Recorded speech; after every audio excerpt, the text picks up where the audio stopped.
concerned. I think he's a really talented young player. Oh yeah, well, imagine where my dream team would have been if I'd left him in this week. Imagine where you would have been, mate. We may as well just call it off now, surely, if he'd left him in. But no, he was another one of these Hull players that had a fantastic game. It's one of these games where it's a shame that a team has to lose in a way, because they were both, playing some really good rugby at times. But it wouldn't as well. quite be remembered the same way if it was a draw, would it? No, you know what I mean? I'm with you. And do you know what else blew my mind? Oliver Holmes is 23. Yeah, I know. What the fuck is going on with the world?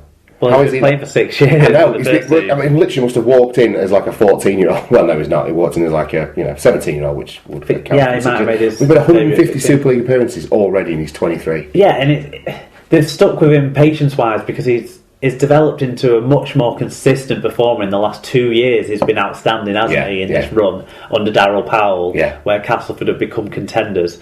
And it's players like him, players like Massey, players like Millington, players like that who've risen in their average performance. Yes. Average level performance has risen from a 6 out of 10 to a 7.5 out of 10 for players like that. Yeah. And then he's managed to maintain the levels of people like a Jake Webster, who you would have expected to have started to drop off, and Andy Lynch, who you would have started to drop off. These sorts of players, I can't speak highly enough of the job that Powell's done. Yeah, no, I agree completely with you on that one as well. And congratulations to Cass, because it was a great win. So, what was the tail of the game, Mark? Yeah, well, the biggest stat wins for the Tigers were that they made fewer errors, 7-12, and more clean breaks, 8-6. They also had narrow wins in metres, gains, and tackle success. Both teams actually gained over 2,800 metres in the overall in the game, which is the highest this year so far in any game. Total average game up of 8.2 metres per carry also. That's in the top 2% of all games since SLP began. What that tells you is every time people were getting the ball, they were making good metres. What that says is there was a lot of action and go forward in this game, which is always going to promote a more entertaining contest when it's two evenly matched sides doing that sort of gaining against each other. Yes. And it showed with the score being close but not ridiculous, and entertaining game throughout. Yeah, and it certainly was. Probably the best game of the weekend, I would say. So who the stood season out? so far, potentially. Yeah, definitely. Who stood out for us individually then? Well, Denny Solomon, who we mentioned, 3 tries, 5 tackles, 104 metres, 3 clean breaks. Jai Hitchcock, 2 tries, 6 tackles, 126 metres. Jake Webster, he continues to play really well this year. 1 try assist, 182 metres. And Andy Lynch, the forever man. The never-ending prop for 47 tackles, 113 metres, 3 successful offloads. He basically plays like a man half his age. And now that Peacock's gone, we can talk about Lynch in those reverential terms. That Peacock will always get him, because he's putting up and has consistently put up the same sort of numbers, the same sort of performance levels, just albeit in weaker teams overall. Which in some senses makes his achievement more impressive. Because if he's playing weaker teams where you're more likely to be on the back foot and as part of a beaten pack, if he's been putting these numbers up, and he has done consistently throughout his career. Yeah. I mean, he's not always played for bad teams. He's won grand finals and things as Andy Lynch as a younger man, but he certainly deserves the level of the level of deference that Jamie Peacock got. Should now move and transfer, and should have been with Andy Lynch the whole time. No one's saying he's playing bad teams. That's not what we're saying here. What we're saying is he's played in teams that haven't had the same supporting cast of characters that the Leeds Rhinos teams and the Bradford Bulls teams. Yeah. Well, apart from that 3 years when he played in the same Bradford Bulls teams as Jamie Peacock, or 2 years, whatever it was early on in his career. Yeah. Okay, Jamie Shaw with 2 tries, 8 tackles, 154 metres, 2 clean breaks, scored you a lot of Dream Team points if you had him. Fatuli Talanoa, 128 metres, Scott Taylor, 107, and Danny Houghton with a try assist. And then to back that up on the other end of his game, he had 44 tackles, and 10 of those were mark tackles. His engine never stops. No, it certainly doesn't. Lots of people getting in touch, as you might expect, for a Thursday night game. Rich Langley got in touch and said... No, but everyone hates Thursday night games, Tom. That's because he'll stay home and watch them on TV.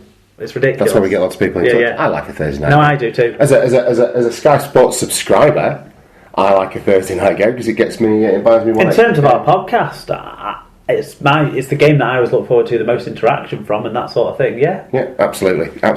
Okay, Rich Langley got in touch. He said, disappointing we couldn't close out once we had the lead. Going back to the penalty that Frank gave away, we score there, and that's the game for me. Cass, a team that consistently punches above. Frank Pritchard only made 7 tackles in this game. That's his highest tackles, I think, That's his highest amount of tackles in any game so far. He's made around about 20 tackles, if that, this season. That's an interesting stat. Let's see how he goes when people start running at him, basically. Well, yeah, absolutely.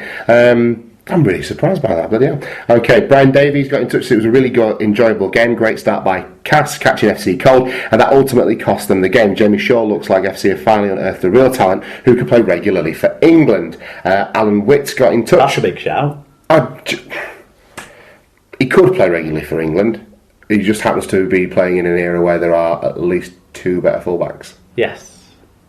That's that's the way to round that out. Yeah, that's the way I'd phrase it. In the same sense, there's a lot of there's a lot of players in that All FC team who, in different eras, would be Danny Houghton. Danny Houghton for one. It's just it's unfortunate that he's 4 down the pecking order. I would suggest, or 3 now that McLaurin's injured.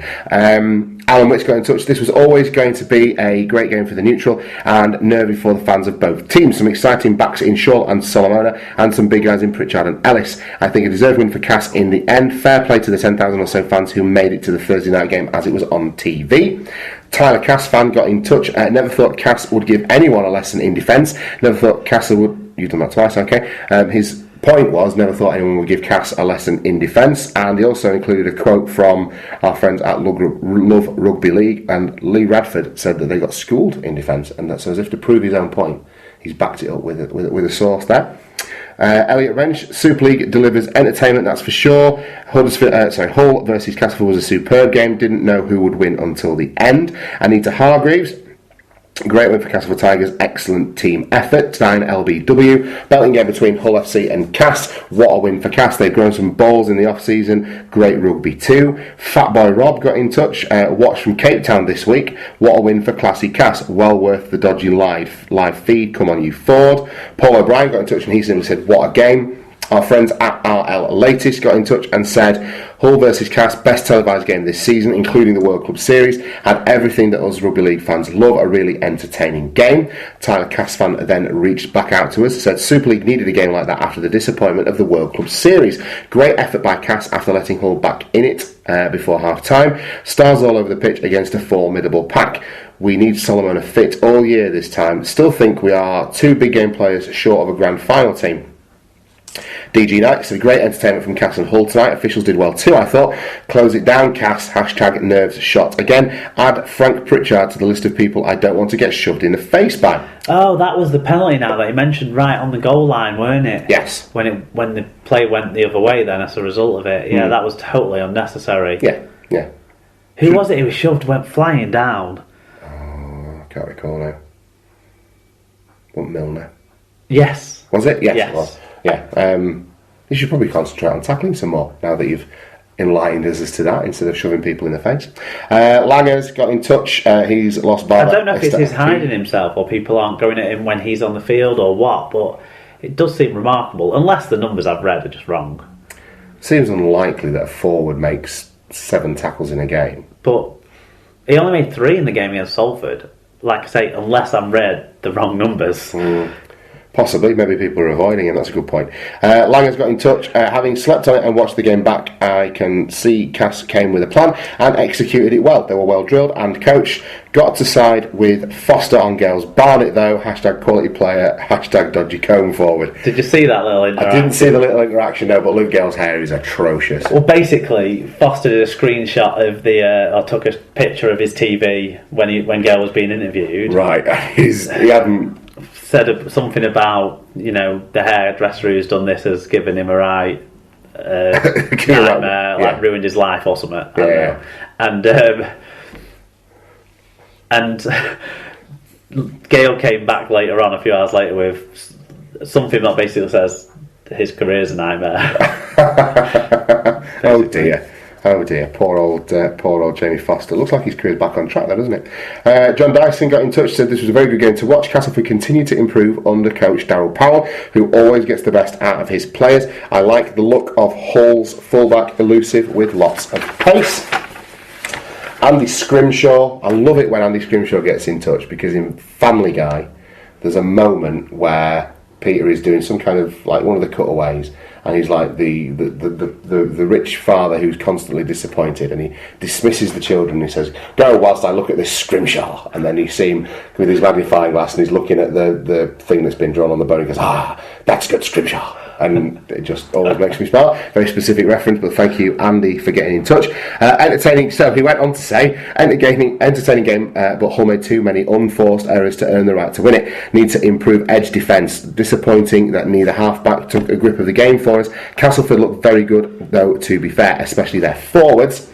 Paul Ludo Lewis got in touch. It's easily the best TV game so far this season. Hull looked good in a spell, but Frank the Tank looks a penalty machine. You can only admire Cass. Year-on-year progression under Powell. Highlight of the week was Luke Gale toasting Jamie Foster on Twitter too. Very good.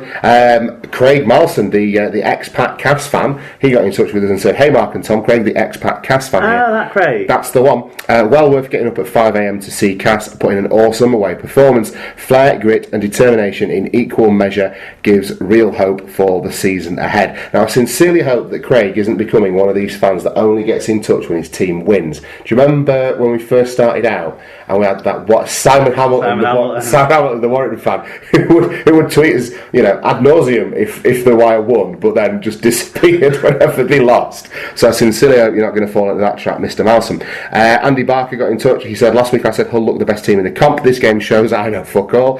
Cass deserved the win, and it would not surprise Cass deserved the win, and would not surprise me to see both these teams finish in the top 5. Frank Pritchard's made 15 tackles so far this season. Fucking hell. No marker tackles, and he's also missed 5 tackles, so he's working at 75%. So his net tackle rate is 10. No, 15 successful tackles, 5 missed tackles, 20 tackle attempts. I see. 75% success rate. I'm with you. People who've made more tackles than him in the Hull side include Steve Michaels, who's only played 2 games, Carlos Tumavave, who's a centre, and there you go.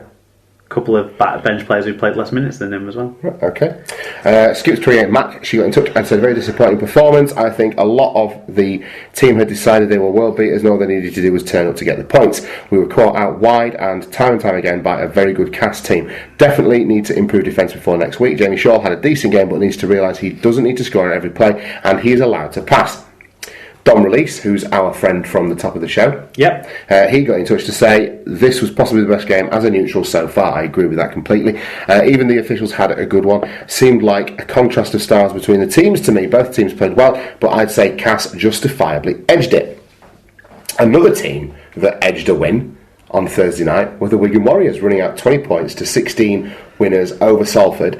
I didn't see much of the game because obviously it wasn't televised, but I believe some refereeing controversy as a surprise inclusion in rugby league conversations. Mark, a 4-point win for the Warriors seems low on paper, but when you factor in some of the injuries and the people that were out and Salford's improvement, what was it a close game, or what are your thoughts on what happened? It's going to be really hard to talk about this game without entirely focusing on the referee, and right. I'll give my view from trying to be as unbiased as I can, but obviously from a Wigan fan perspective before we get loads of irate Salford fans in the fan reviews. Okay. Just short of 11,000 were there to watch it, which is great for a rearranged game on a Thursday night that people hadn't had much time to rejig the plans around for. There was a very healthy Salford following, so well done for them for coming over. Obviously the hardcore that they've got are really buoyed by the upturn this season, and that's good to see. Hopefully they'll be joined by a few more people at their home games as well now. So that's that message out the way. Well done to the Salford fans. I kind of think I should do the stats first and then talk about the game. I don't know. Because you'll be telling, honestly, I know the score and that there was some controversy. Right, okay. So I've almost purposefully kept out of it to watch you do this. On the stats, Wigan made more errors, 15 to 10, taking their season total overall to 47, which is shocking.